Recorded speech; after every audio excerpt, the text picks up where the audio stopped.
부처님께서 말씀하시길 모든 현상의 고정된 본질이 아니라고 볼 수 있다면 곧 열애를 볼 수 있다고 하셨습니다.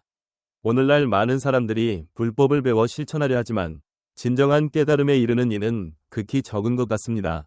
흔히 말하는 득도와 깨달음은 사실 별개의 개념입니다.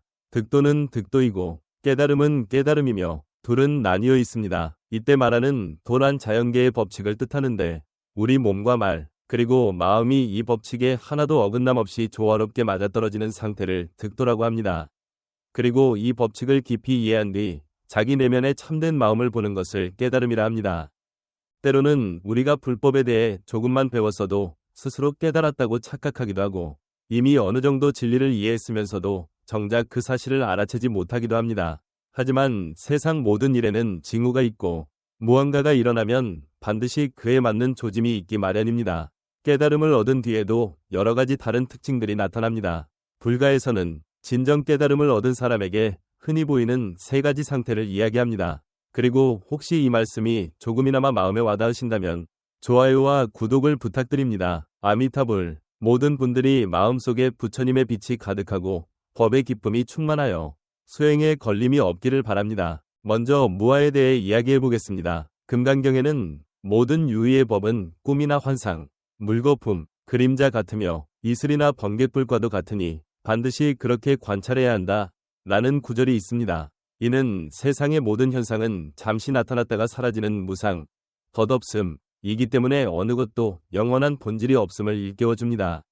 바로 이런 이유로 부처님께서는 자기라는 집착을 넘어서는 경지, 곧 무아를 가르치셨습니다. 무아는 자아를 없애버린다는 뜻이 아니라 좁은 자의식에 매이지 않고 더 넓은 시야로 자신과 타인을 바라보며 생명의 공통성과 무상을 자각하는 것을 말합니다. 무아는 불교 사상의 핵심 중 하나이며 수행자라면 누구나 거쳐야 할 과정입니다. 이는 더 이상 자신의 이익과 손해만을 기준으로 삼지 않고 다른 사람과 이 세상의 관점에서 보고 느끼고 행동하는 상태를 뜻합니다. 이것이 자아의 존재 자체를 부정하는 것은 아니지만 집착과 분별에서 벗어나 스스로가 우주 만물과 긴밀히 연결되어 있음을 깨닫는 과정입니다. 결국 무아는 자기를 지워버리는 게 아니라 더 높은 차원의 자각을 통해 개인주의적 집착에서 벗어나는 것입니다. 금강경에서 모든 형상은 헛된 것이라고 하는 구절도 바로 이 무아의 경지를 가리킵니다. 우리가 보고 있는 세상은 그저 외부에 드러난 현상이며 고정된 나라는 실체가 있는 것이 아닙니다. 하지만 우리는 보통 자신의 신분, 감정, 욕망 등을 나라고 여기고 그것을 내 것이라 붙들어두려 합니다. 그러나 부처님께서는 이러한 나라는 존재가 사실은 잠시 나타난 인연에 불과하다고 가르치십니다. 이 나가 허망함을 알 때 비로소 무아를 체득할 수 있습니다. 무아는 단순히 철학적 사유에 그치지 않고 일상에서 실천되어야 합니다. 많은 사람이 자기중심적인 시각 때문에 끝없이 다투거나 문제가 생기면 자기 자신을 원망하고 불안해합니다. 하지만 무아의 관점에서 보면 우리의 분노나 괴로움 대부분은 나에 대한 집착에서 비롯된 것임을 알 수 있습니다. 스스로의 손익에 덜 얽매일수록 타인을 더욱 너그럽게 품게 되고 마음의 걸림이 사라지면서 자연스럽게 평온과 지혜가 솟아납니다. 무아의 가르침은 단지 개인을 넘어서 다른 존재들을 향한 자비심으로 이어집니다. 무아가 결코 냉담하거나 이기적인 태도를 뜻하지 않는 이유가 바로 여기에 있습니다. 오히려 자기중심적 욕망과 편견을 내려놓고 타인의 고통에 공감하고 보살피는 마음을 기르는 것이 진정한 무아의 삶입니다. 불교에서 말하는 자비는 무아와 깊이 연결되어 있고 자기 집착을 놓아야만 타인의 아픔을 온전히 느끼고 그들을 돕고자 하는 진심이 생깁니다. 또한 무아는 세상의 모든 현상이 무상하다는 자각과 맞물려 있습니다. 법화경에서는 모든 것은 무상하며 그것이 곧 괴로움이라고 말합니다. 무상이라는 본질은 이 세상의 모든 존재가 한순간도 고정되어 있지 않음을 뜻합니다. 우리 자신을 포함해 어떤 것도 영원불변이 아니기에 여기에 매달릴수록 괴로움이 생겨납니다. 무상을 깊이 깨달으면 나에 대한 집착이나 외부 상황에 대한 과도한 기대를 내려놓을 수 있습니다. 한순간의 성패나 영역에 매이지 않게 되고 삶의 모든 변화에 대해 담담히 마주할 수 있게 됩니다. 부처님께서는 모든 법이 무아임을 알면 참된 나를 볼 수 있다 고 하셨습니다. 한없이 이어지는 욕망과 집착에서 벗어날 때 오히려 내면의 진정한 성찰이 가능해집니다. 이는 특정한 종교 수행자에게만 필요한 것이 아니라 현대를 살아가는 우리 모두에게도 크게 도움이 됩니다. 많은 이들이 자신의 이익과 손실에 매달려 끊임없는 불안과 경쟁에 시달립니다. 하지만 무아의 가르침을 따라 남을 돌보고 이 일상의 득실을 조금 내려놓는 법을 배운다면 내면의 자유와 평온을 얻을 수 있습니다. 그것이 바로 부처님이 말씀하신 해탈로 가는 길이며 모든 번뇌와 생사를 넘어 더 높은 지혜로 나아가는 길입니다. 다음으로 분노를 일으키지 않는 상태에 대해 이야기해 보겠습니다. 불교에서는 분노를 다스리는 것을 깊은 내적 수양과 지혜의 표현으로 봅니다.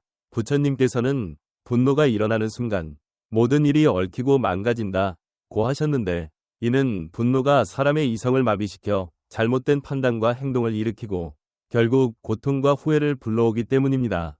그래서 불교 수행에서는 단순히 충동을 억제하는 차원을 넘어 내면의 평온과 지혜를 찾기 위해 분노를 다스리는 훈련을 강조합니다. 분노 혹은 성냄은 인간에게 흔히 나타나는 감정 반응이며 주로 우리 내면의 지나친 기대와 자기중심적 집착에서 생겨납니다. 바라던 대로 되지 않거나 상대가 내 뜻과 다르게 행동할 때 우리는 쉽게 화를 냅니다.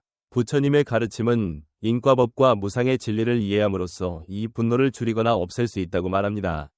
금강경에서도 모든 형상이 고정된 것이 아님을 본다면 곧 열애를 볼 수 있다 고 일깨우는데, 이는 우리가 대상을 고정적으로 보지 않고 무상의 관점으로 바라볼 때 분노가 쉽게 일어나지 않는다는 뜻이기도 합니다.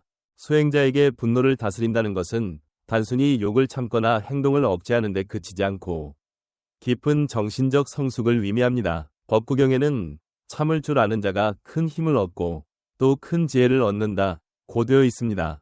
화를 다스리지 못하면 어리석은 판단과 부정적 감정에 빠지기 쉽지만 참음과 인내는 오히려 내면의 강한 힘과 지혜를 길러줍니다. 인내란 무력함이 아니라 감정을 초월하는 강력한 자제이며 지혜의 발현입니다. 이러한 마음가짐이 있을 때 수행자는 인생의 온갖 어려움과 갈등을 보다 현명하게 헤쳐나갈 수 있습니다. 분노 뒤에는 흔히 자기중심적인 집착이 자리합니다. 대반열반경에서도 분노가 일어나는 순간 지혜가 사라진다 고 말합니다.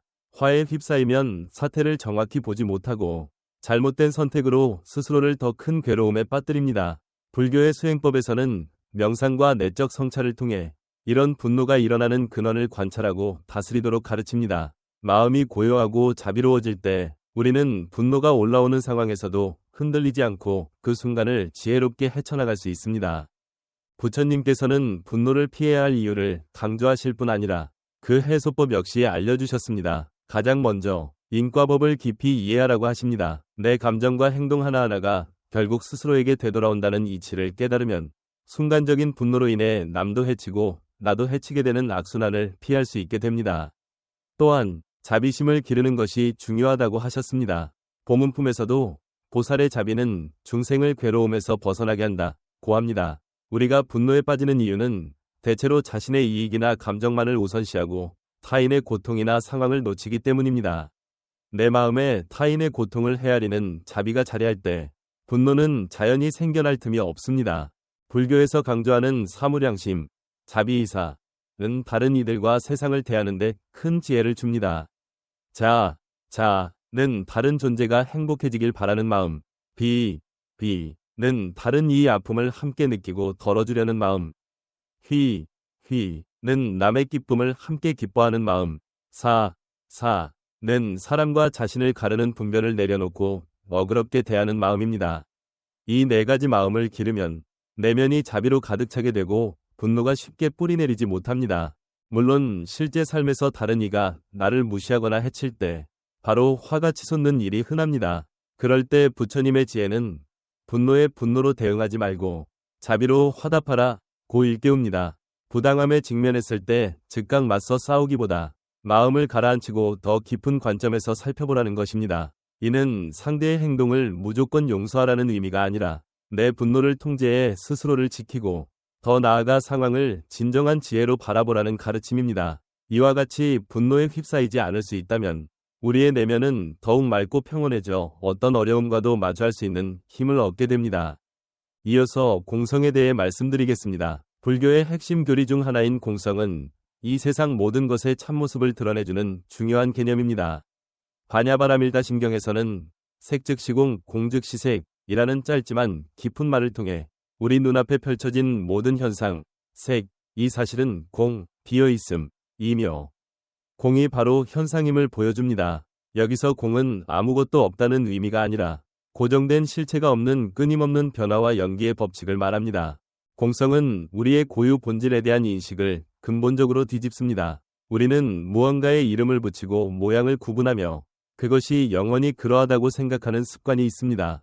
예를 들어 탁자를 탁자라고 부르지만 사실은 나무나 철, 유리 등 다양한 요소가 때와 인연을 만나 그렇게 형상화된 상태일 뿐 영원한 탁자라는 본질은 없습니다. 우리라고 부르는 존재 역시 마찬가지입니다. 몸과 감정, 생각, 의지 등 5가지 요소, 가 서로 얽혀 끊임없이 바뀌고 있을 뿐 어디에도 고정된 나라는 실체는 없습니다.